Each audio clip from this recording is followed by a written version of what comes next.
Obviously during the season of Lent, we're called to do a sort of a mental inventory with regards to our sins.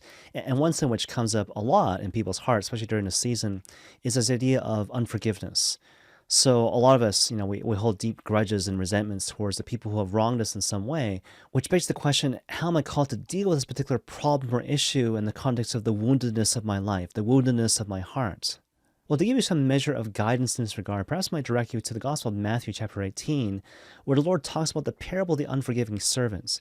And so you might recall how a particular story goes. And so here's this slave or here's a servant who owes his master this debt, which he cannot even in principle pay back. The master forgives him his debts.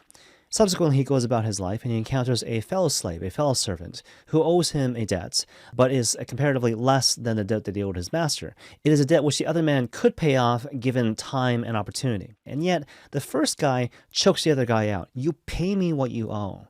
As a result of which the master is really upset, right? So he throws the first guy in jail until he will pay off the last penny.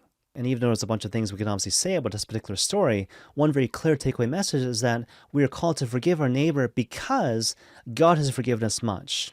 And in particular, he has forgiven us of debt that, again, we cannot even in principle pay back unto him.